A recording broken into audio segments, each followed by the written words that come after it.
Donc je vais inviter Françoise Bernon, Véronique Fayet, Julien Lesage et Dominique Hess et Jean Girardon à venir me rejoindre. Vous pouvez les applaudir.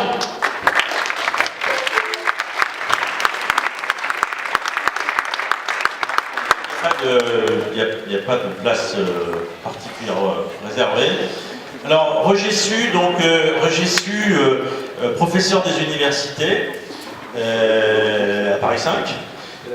Chercheur au CNRS, notamment dans un centre de recherche, ça va être important que vous le sachiez, parce que vous allez voir dans ce que je vais vous dire, centre de recherche sur les liens sociaux. Roger a publié récemment un livre qui s'appelle La contre-société. On se connaît aussi depuis longtemps, et en particulier, moi je te connais comme acteur qui a beaucoup travaillé sur le monde associatif et qui continue. Tu es administrateur de la Fonda, tu es engagé auprès des associations 1901. Et je sais que Julien, qui t'a identifié depuis longtemps, a compté sur toi un peu pour chauffer la salle par tes idées et éclairer ensuite ce que sera la table ronde après, notamment sur cette articulation entre les mutations du travail et le lien social. Et Jean-Guy en a parlé. Dans le temps long. Le temps long, c'est pas seulement l'avenir, c'est le passé aussi, c'est essayer de comprendre.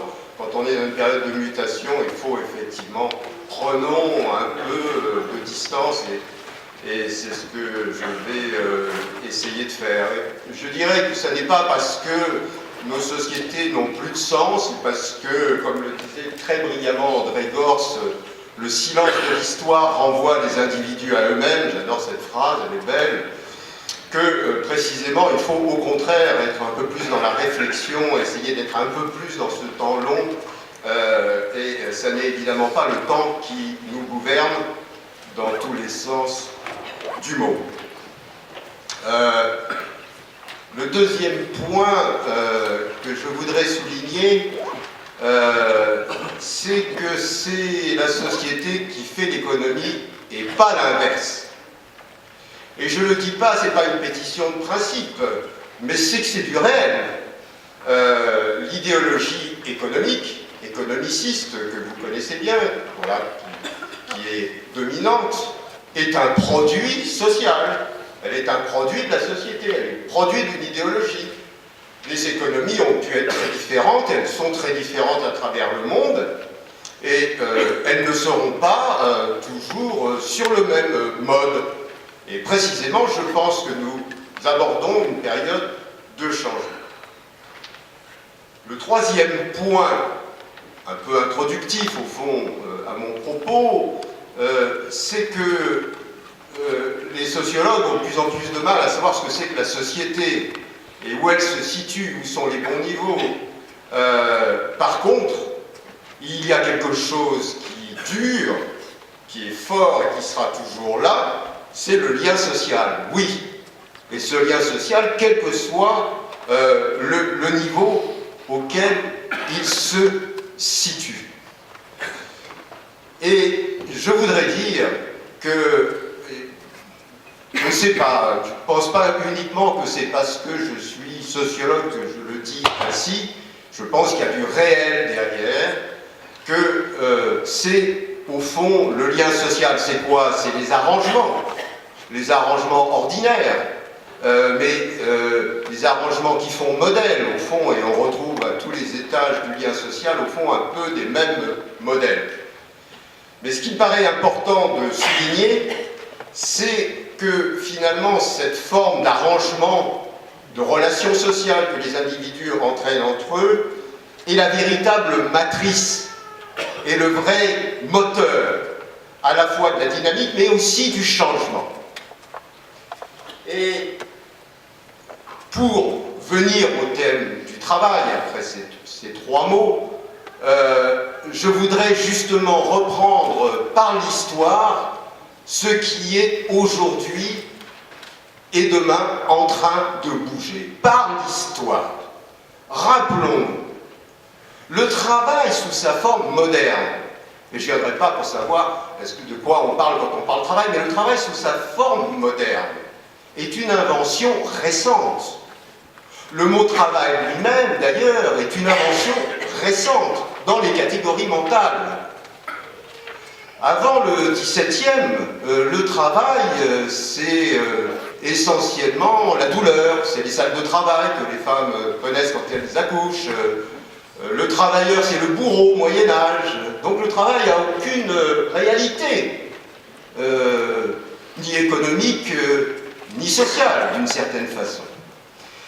Et ce que je voudrais essayer de dire sans être long, c'est cet extraordinaire renversement qu'il y a d'une vision extrêmement négative du travail, bien même de la Bible d'ailleurs, à une valeur extrêmement positive. Et ça se passe en 50 ans.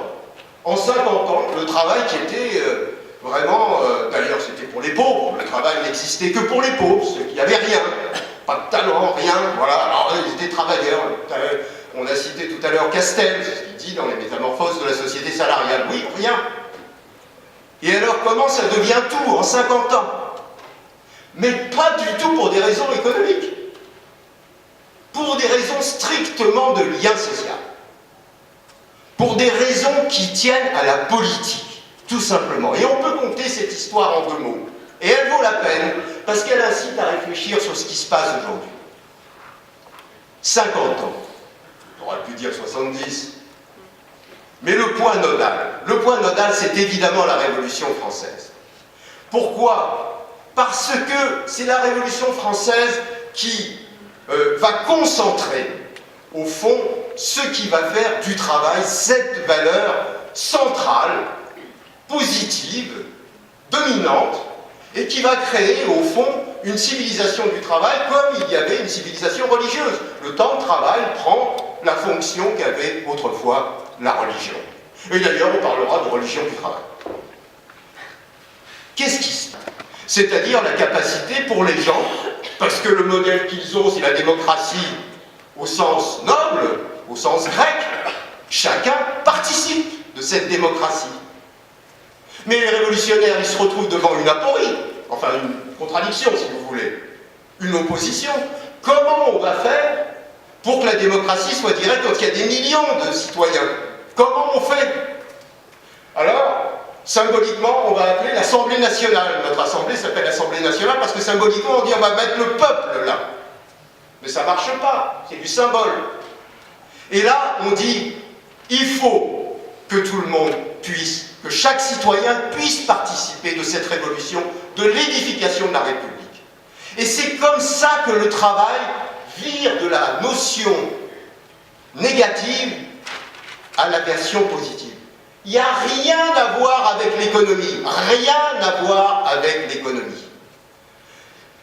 Dans la grande encyclopédie d'Hydro d'Albert, le travail n'a rien à voir avec l'économie. D'ailleurs, les économistes naissent à peu près à ce moment-là. Donc il n'y a aucune valeur à ça. Le travail est purement politique. Il émane d'une nouvelle politique qui elle-même s'enracine dans un nouveau lien social. 2 mots sur ce lien social quand même, alors qui transforme tout. Ben, ce lien social, c'est l'invention de l'individu. Voilà, avant, au Moyen-Âge, on pense très peu l'individu. On pense Bayard, on pense les rois, etc. Mais les individus eux-mêmes, très peu.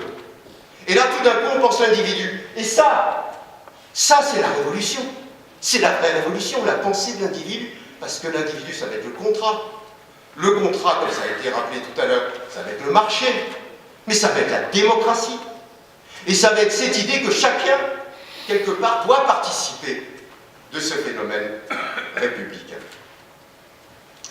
Je pense que cet exemple sert à illustrer ce qui est en train de se passer aujourd'hui. Car j'ai la conviction profonde que ce qui est en train de se passer aujourd'hui, c'est une mutation dans le lien social qui est à peu près du même ordre. On ne peut jamais savoir. Nous ne sommes qu'à l'échelle de l'histoire une bien petite chose, un petit moment de l'histoire. Mais quand même, il y a quelque chose qui se déplace. Et c'est quelque chose qui se déplace, je l'ai appelé simplement associativité. Pas association. Les associations, au fond, sont une forme de la forme canonique, au fond, de l'association, la forme réelle. Mais plus profondément, ce qui est en train de se passer, c'est l'associativité. Alors, comment est-ce que vous définiriez l'associativité? Je n'ai pas beaucoup de temps, mais je dirais simplement, au fond, l'idée que l'individu n'est pas opposé au social, comme on entend partout. L'individu, au contraire, a développé la socialité. Plus on est un individu aujourd'hui, et plus on développe de socialité. Il n'y a pas d'opposition individu-socialité. L'individu est devenu un individu réseau, un individu relationnel. Donc arrêtons d'entendre ces discours sur « Ah, une société d'individus repliée sur elle-même. Ah oui, et qui crée Internet. Et qui crée Internet. Car ne vous y trompez pas, Internet n'est pas né comme ça du fruit de l'imagination de quelques ingénieurs, fussent-ils du Pentagone. Internet marche. Pourquoi? Mais parce que Internet est la technologie même de l'associativité. Pas de haut, pas de bas, pas de gauche, pas de droite. One to one, one to many, many to one. Et au fond, elle est cette technologie même de l'associativité. Elle est, d'ailleurs, on disait, avant Internet, on disait les réseaux associatifs. Ils nous ont piqué le mot réseau, d'une certaine façon. Comme vous dites, d'une certaine façon, les réseaux cocagnent. Mais pensez-y, le réseau, c'est une forme de lien social qui n'a rien à voir avec la verticalité, qui n'a rien à voir avec le contrat, qui a à voir avec une forme de lien social que j'appelle associativité. Le deuxième caractère, enfin il y en a 4, 5 ou 6, mais enfin bon, je m'en tiens à 2. Le deuxième caractère, c'est que cette nouvelle individualité qui crée le social autour d'elle et que le social lui renvoie, eh bien cette nouvelle individualité, elle n'est plus une individualité par la ressemblance, mais une individualité par la différence. Je suis moi parce que je ne suis pas comme toi, mais principiellement, on se vaut. Parce que précisément, nous sommes différents, et nous sommes égaux parce que différents. Cette égalité complexe d'aujourd'hui, qui fait que chacun se prend pour quelqu'un, et qu'il a raison de le faire, et que quelle que soit sa condition, quel que soit son métier, quelle que soit sa place, au fond, il est dans une relation principielle d'égalité. Parce que personne n'a les mêmes gènes, personne n'a les mêmes expériences, personne n'a le même vécu, personne n'a les mêmes trajectoires, et j'allais dire, personne n'a le même savoir, personne n'a le même savoir que moi. Et chacun, au fond, détient une parcelle de l'universalité du savoir. Une preuve. C'est quoi le grand livre aujourd'hui? Ah, les grandes civilisations ont toujours eu un grand livre. La Bible, elle reste. Ça a été un grand livre. Elle a marqué cette époque. Le deuxième grand livre qui a fait cette modernité des Lumières, Diderot, d'Alembert, l'encyclopédie, et puis ses prolongements, jusqu'à l'universalisme. Et aujourd'hui, si je vous demandais, c'est quoi la nouvelle encyclopédie? C'est quoi le livre de l'univers aujourd'hui? Le livre du savoir ouvert sur le monde? Eh oui, bien sûr, bien sûr. Bien sûr, Wikipédia, bien sûr. Et voyez bien que Wikipédia, en tant que source du savoir, y compris pour les universitaires, je ne sais pas ce que tu en penses, Christian, mais y compris pour les universitaires, est une source extraordinaire, qui fait 50 000 universalistes, dans toutes les langues, etc. J'en passe, et des meilleurs. Donc, associativité. Et c'est ça qui travaille aujourd'hui la société. Cette associativité sur la question du travail et sur la question de l'économie, elle a donné quelque chose qui vous est familier aussi, qui s'appelle l'émergence de la société de connaissance. Et je voudrais passer 2 minutes sur cette idée de société ou d'économie de la connaissance. Car évidemment, elle est contemporaine, elle émerge avec ce nouveau creuset du lien social qui est la sociativité. Pas par hasard, on n'a pas tout d'un coup inventé la connaissance. Au Moyen-Âge, tout le monde pensait avoir la connaissance aussi. Mais qu'est-ce que nous appelons la connaissance aujourd'hui? C'est quelque chose qui a profondément changé. C'est une connaissance beaucoup plus large. C'est une connaissance qui serait plutôt de l'ordre des savoirs. C'est une connaissance qu'on traduit facilement par des mots compétences. On cherche d'ailleurs des mots. Je trouve que d'ailleurs une des meilleures définitions est probablement celle qu'on donnait à Amartya Sen autour de la capacité, c'est-à-dire la capacité donnée à quelqu'un, je pense que ça va vous parler, la capacité qu'on donne à quelqu'un de déployer ses propres talents. Capacité, disait Sen. C'est ça le fruit. Et c'est ça le cœur de l'économie. Deuxième sens au mot connaissance. J'adore l'expression française qui dit bien ce qu'elle veut dire, et je fais à dessein le jeu de mots. Faire connaissance. Comment faire connaissance aujourd'hui? Faire connaissance aujourd'hui.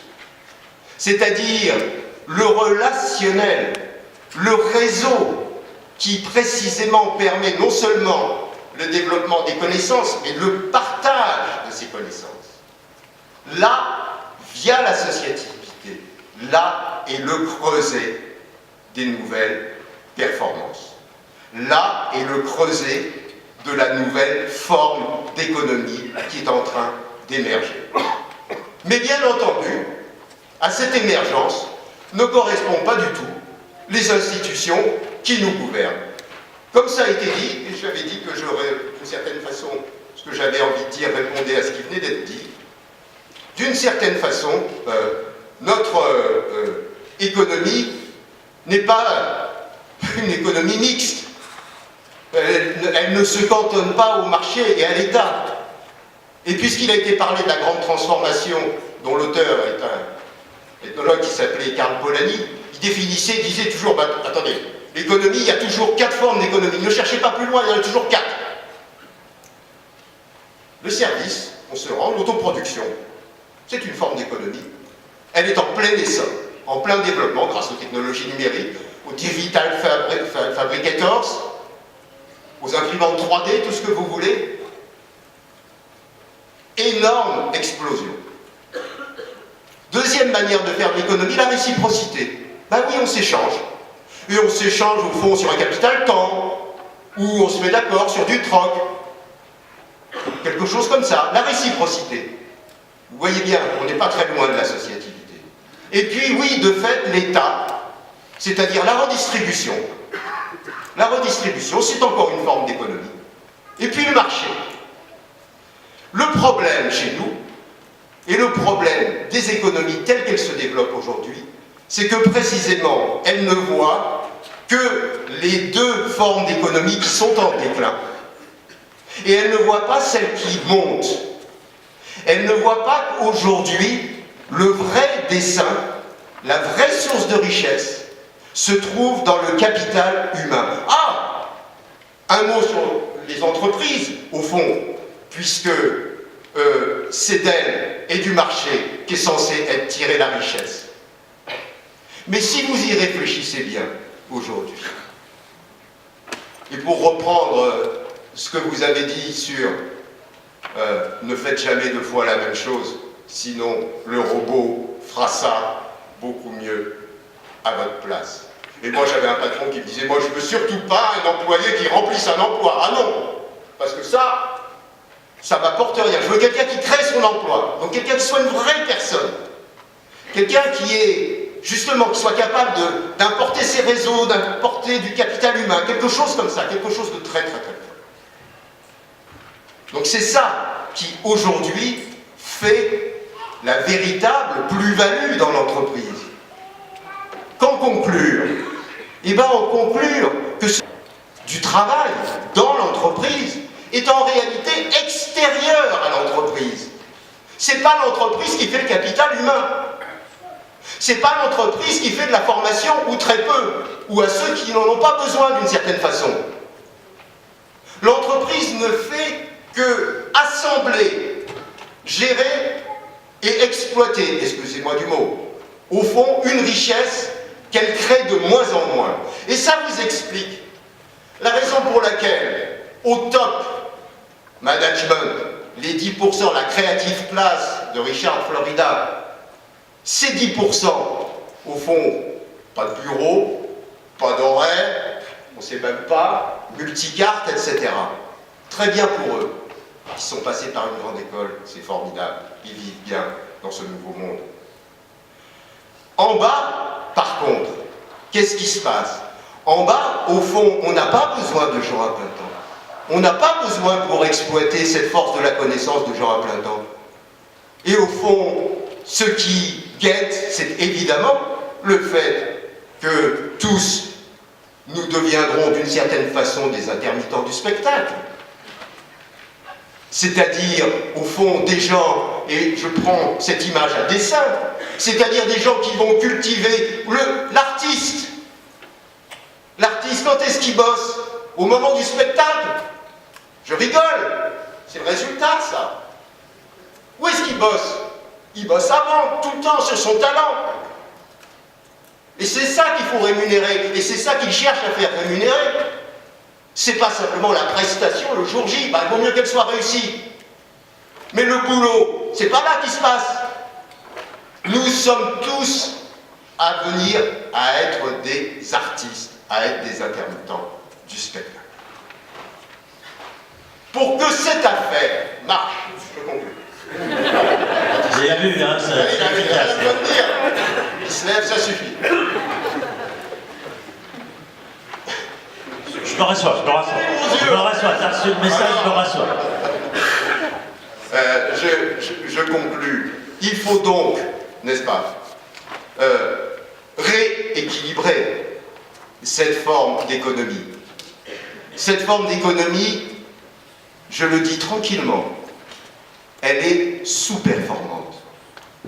Elle est indigne d'un pays technologiquement aussi avancé que la France. D'une certaine façon, il y a beaucoup trop de travail inutile dans les entreprises. Il faudrait aller beaucoup plus loin dans le processus d'automation et de substitution du capital au travail. Beaucoup plus loin. Nous serions beaucoup plus performants. La France est un des pays dans lequel il y a le moins de robots. Il faudrait faire ça pour permettre une redistribution intelligente sur ce qui est le sel de la richesse, sur ce qui est la véritable source de richesse et de production, c'est-à-dire cette associativité, qui est ça, qui est l'amont de toute cette chaîne de valeur. Il faut commencer par reconnaître que c'est en amont de cette chaîne de valeur, du côté de cette associativité, du côté de ces réseaux, dont l'économie collaborative donne également un autre indice, et j'aurais pu prendre 100 exemples, mais dont vous êtes aussi un exemple. Puisqu'il me faut terminer, j'ai encore une petite demi-heure, mais puisqu'il faut terminer, je terminerai évidemment pas en mon nom, mais je terminerai au nom d'Alexis de Tocqueville, qui avait écrit en 1840 ce livre célèbre de la démocratie en Amérique. Je suis content de le rappeler dans cette enceinte. Tocqueville avait dit « L'association est la science mère. De cette science dépendent toutes les autres sciences. » Je vous remercie.